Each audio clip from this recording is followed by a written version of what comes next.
د ننګرهار ولایت خوږیاڼو کامې او هسکې مینه ولسوالۍ د ښوونکو روزنې مرکزونو کې د یونیسف ادارې په مالي مرسته ګډ پروګرام په چوکاټ کې 121 نجونو ساينس په برخه کې نیمه لوړې زده کړې بشپړې او په جلال آباد ښار کې د یوې غونډې په ترڅ کې پرې فراغت لیکونه وویشل شول.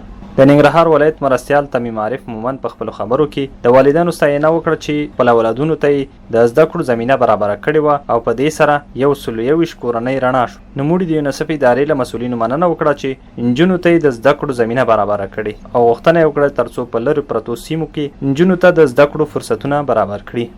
دا نن فراغت تاسو ته ستاسو پتمنو کورنیو ته مبارکي وایم، اما دا نن ستاسې د فراغت ورځ نه بلکې ستاسو د مبارزې د پیل ورځ ده.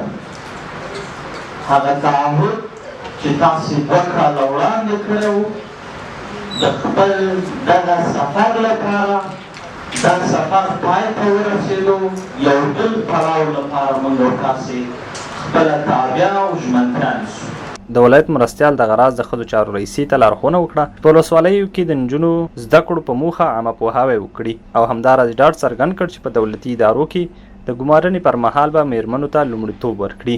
د ننګرهار پوهنې رئیس حسیب الله شینواري وویل چې یادې فارغانې به په خپلو سیمو کې پر دندو وګماري ترڅو د پوهنې په برخه کې رامنځته شوې تشه ډکه شي.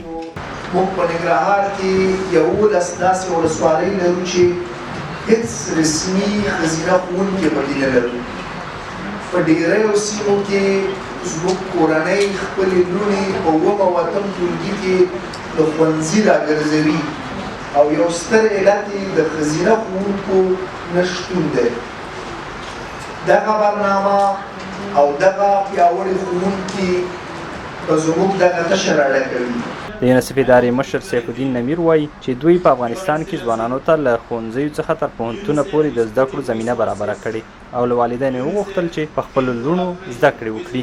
د ننګرهار عالي دارالمعلمین رئیس محمد داود ابراهیم خیل، ښځو چارو رئیسي فتانې عزیز، د روښان لوړو زده کړو مؤسسې رئیس فاتح ګل شینواري فارغانو ته مبارکي ورکړه او سپارښتنه یې وکړه چې نورې لوړې زده کړې هم ترسره کړي. د اداري اصلاحاتو او ملکي خدمتونو رئیس هجرت الله اختیار فارغې شوې نجونې پوهنې برخه کې دندې ترسره کولو ته وهڅولې او د شفافیت ترڅنګ په ګمارلو کې د همکارۍ ډاډ ورکړ.